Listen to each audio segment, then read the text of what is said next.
हरियाणा और जम्मू कश्मीर में इलेक्शन की प्रक्रिया के बाद अब महाराष्ट्र देश का जो सबसे अमीर राज्य है उसके साथ साथ झारखंड, इन दोनों राज्यों में चुनाव का जो डेट अनाउंस करना था उसे अब इलेक्शन कमीशन ने अनाउंस कर दिया है। राजीव कुमार ने उसको अनाउंस कर दिया है। लेकिन आज एक और पहलू खुलने वाला है, वो ये है कि क्या राजनीति अब आगे बढ़कर हमें ये देखने को मिलेगा कि दोनों जगह पर बीजेपी सरकार बनाएगी या इंडिया अलायंस पलटवार करेगी हरियाणा के एक शॉकिंग रिजल्ट के बाद। तो इन सभी मुद्दों के साथ आज हम अपनी इस एपिसोड में बात करेंगे। लेकिन इससे पहले सुनिए किस तरीके से ईवीएम के उस क्वेश्चन पर राजीव कुमार ने अटैक किया। We are not gone into this, but ऐसा तो नहीं है कि एग्जिट पोल को जस्टिफाई करने के लिए वो शुरू में ट्रेंड्स आ गए कि हमने तो ऐसा कहा था, वैसे ही ट्रेंड हो रहा है, बाद में जो होगा वो होगा। और अचानक से पहला रिजल्ट एक राउंड का 8:30 बजे जब काउंटिंग शुरू हो रही है तो 9 बजने में 10 मिनट, 9 बजने में 5 मिनट से पहले 20 मिनट भी लगेंगे एक राउंड में, तो आ ही नहीं सकता। और हम उसको 9:30 बजे वेबसाइट पे डालते हैं 9:31 पे एग्जैक्टली। कभी भी देख लीजिए एक के बाद एक। 9:30 पे हम उसको अपनी वेबसाइट पे डालते हैं, फिर 11:30 पे डालते हैं, फिर 1:30 पे डालते हैं।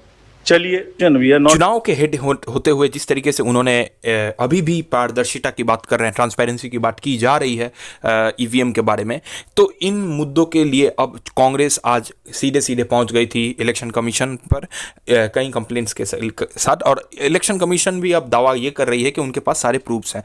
तो लेकिन अब जो ये चुनाव इतने सारे कॉन्सेप्ट्स के साथ आगे बढ़ रहा है, तो महाराष्ट्र का इलेक्शन होने वाला है। हमें जो देखने को मिला है कि 20 और 23 नवंबर के बीच महाराष्ट्र का इलेक्शन होने वाला है, और वहीं झारखंड का जो इलेक्शन है उसे 2 फेजेस में किया जाएगा और सभी रिजल्ट्स 23 नवंबर को निकलने वाले हैं। तो इन सभी जो मेन एजेंडाज है, पॉलिटिकल एजेंडाज है, जैसे हमें महाराष्ट्र में महाराष्ट्र कोटा को देखकर एक बहुत बड़ा एजेंडा देखने को मिलने वाला है। और बीजेपी ने चंपई सोरेन को जिस तरीके से शामिल कर लिया है, वहां पर वो आदिवासियों के बीच एक बहुत बड़ा कार्ड खेलने वाले हैं। लेकिन इन दोनों मुद्दों के बीच, इन दोनों जो एस्पेक्ट्स हैं, स्टेट्स के जो एस्पेक्ट्स हैं, हालांकि दोनों अलग अलग स्टेट्स हैं, एक ईस्ट में है तो एक लगभग हिंदी हार्डवेल के नीचे है, तो इन दोनों स्टेट्स में एक कॉमन कॉन्सेप्ट है, वो है कि सिंपैथी फैक्टर।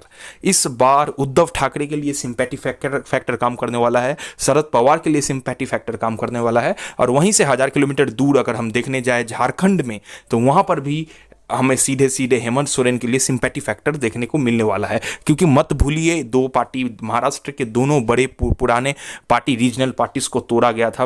बीजेपी ने तोड़ने में एक अहम भूमिका निभाई थी, और वहीं झारखंड के सीएम को जेल में भेज दिया गया था। तो इस बार का इलेक्शन इतना आसान तो होगा नहीं। इस बार का इलेक्शन में हमें अलग अलग प्रक्रिया देखने को मिलेंगे, अलग अलग पैनोरामा देखने को मिलेंगे, मुद्दे भी देखने को मिलेंगे।